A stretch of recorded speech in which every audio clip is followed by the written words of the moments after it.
Yo guys, I'm Ultra and welcome back to another Dying Light 2 video. In today's video, I'm going to be going over the mods for Dying Light 2. That's right, Techland has finally made mods available to us on console. Of course, they're only cosmetic, but it is still a step in the right direction and can make the game a lot more fun for those who are, returning. And especially for those who are just now starting to play. In this video, I'm going to be showing you guys how you can use the mods, as well as show you guys a few mods that some of the players have made. Now, before I start, I'd like to ask guys to please drop me a quick like and subscribe to the channel if you find yourself coming back. And also a special thank you to the members on my channel. But now with all that being said, let's get right into the video. Now firstly, you want to head over to this Community Maps and Mods tab. Here you can select some of the mods and subscribe to them so that you can then download them and use them in your saves. Now for right now, they're only cosmetic, so they're not going to give you any advantage. They're just going to make the game look either better or more interesting. But now if you want to implement these mods, you cannot head over to the campaign up top.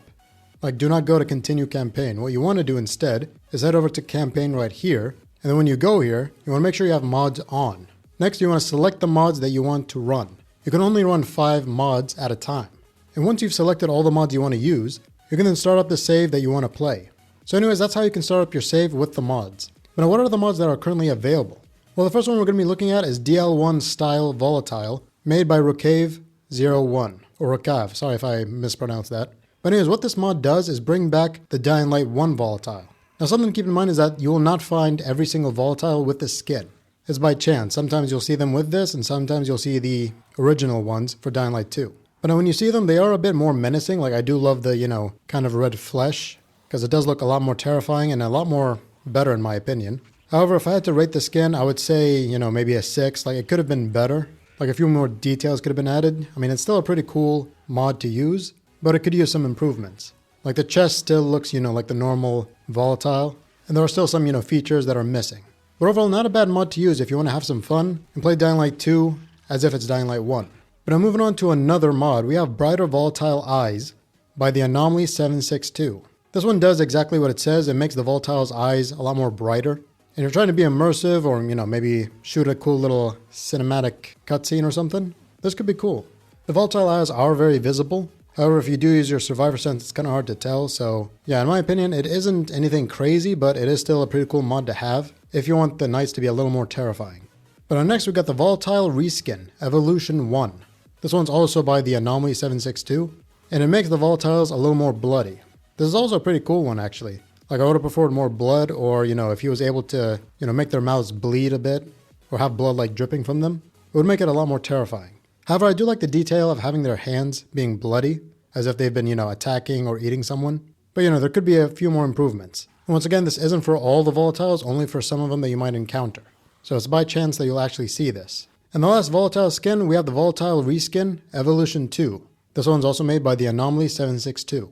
Now this one makes them, I guess, kind of blue. I'm not really sure what this color is. And to be honest, I'm not really sure how to feel about this.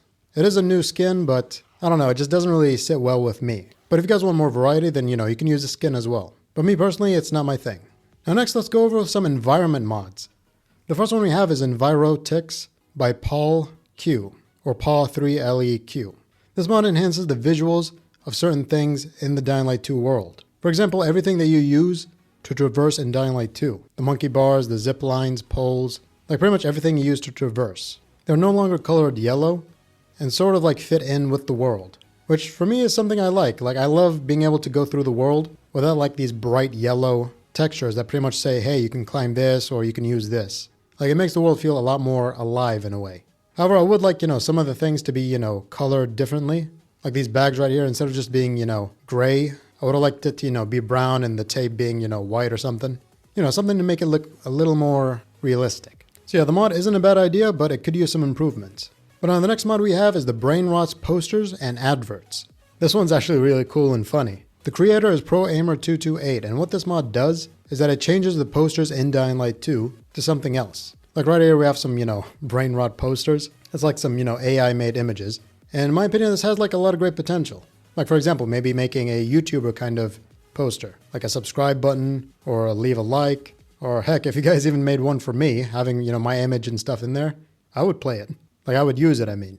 So yeah, this one's got a lot of potential. If you guys are ever, changing posters and, made something funny or entertaining to look at, let me know and I might, do a playthrough with the posters on. But now moving on to the weapons.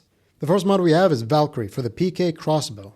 This one was made by Bub, and what this mod does is that it changes the PK Crossbow to a different skin.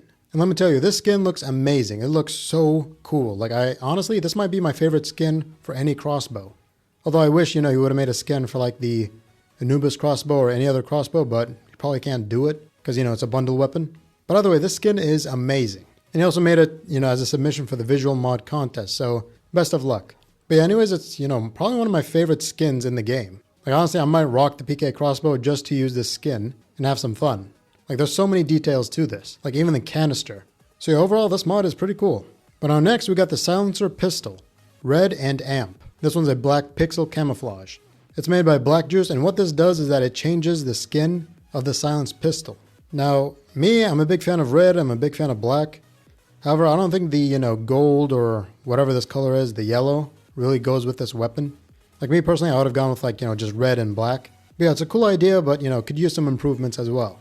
Now, I don't know if it's just me or if this mod has changed the sound of the gun, but it sounds, you know, more powerful, like more realistic in a way. Like we all know, you know, in the movies, the silencers are over-exaggerated. But here it sounds like very, very strong. You guys can, you know, give it a try and let me know, but I don't know. I feel like the mod is doing something with the sound. Now next, we got Rise's Machete Remastered. This one was made by Hacker Stalker. Now, some of you guys may know, this machete was used on us in Dying Light 1 by Rais. It was like, you know, in the final fight between us and Rais. And if you guys remember, this thing looked incredible. Like, it wasn't in the game, we couldn't really, you know, use it, but it was in the cutscene and it looked absolutely insane. We all wish we could have used it in Dying Light 1, but unfortunately we never got the opportunity. However, now we get to finally use it in Dying Light 2. This weapon is a reskin of the glitched machete, and if you guys want to know how you can get that, I'll leave a link in the description. You know, it's a glitched weapon that one-shots or two-shots most enemies, so, you know, it's pretty cool. But anyways, back to the skin. It may be simple, but it looks so cool. Like, it looks more powerful. And honestly, the only thing I could improve upon this is making it, you know, glow in the dark or have, you know, some kind of effect at night. But yeah, other than that, it is simple, but very, very cool to look at. So yeah, well done, Hacker Stalker. And good luck on the contest, since, you know, he is submitting this for the contest. But now next, we got the Volatile Hunter Axe by Gabriel C. Radu. This mod reskins the Executioner Axe. And to be honest with you, this is actually one of the coolest looking weapons I have seen in a while. Like, the blade is reflective, it looks really cool, and just the details on this are amazing. And if you equip the Collar Weapons Charm, you pretty much got yourself Kratos' axe from God of War. If you guys don't know how you can get that, I'll also leave that in the description. But also, it's a limited time thing, so make sure you're quick when trying to get it. Yeah, the weapon itself looks amazing, and honestly, if I had this at the beginning of my playthrough, I would use it all the time. Like, this thing looks absolutely incredible. So yeah, Gabriel C. Radu, great work on this mod. But now the last one we have is the Tribal Axe Remastered. This one's also by Hacker Stalker. Now what this does is that it reskins the Tribal Axe from the Bloody Ties DLC. And this one also works for the glitched Tribal Axe. And if you guys want to know how you can get the glitched Tribal Axe, it'll be with the glitched machete in the description. But yeah, what this mod does is that, in my opinion, it made the Tribal Axe look even better. Like, it glows more brightly. It's that simple, it doesn't really do anything else, but it's still pretty cool to look at, especially if you like, you know, using the Tribal Axe. So yeah, it is a simple mod, but still a very good one. So anyways, that's it for the video. If you guys want to know how you can rank up in Dying Light 2, check out this video right here. Or if you guys want to know the best ways to farm infected trophies, check out this video instead. But other than that, thank you for watching, and I'll see you all in the next video. Peace.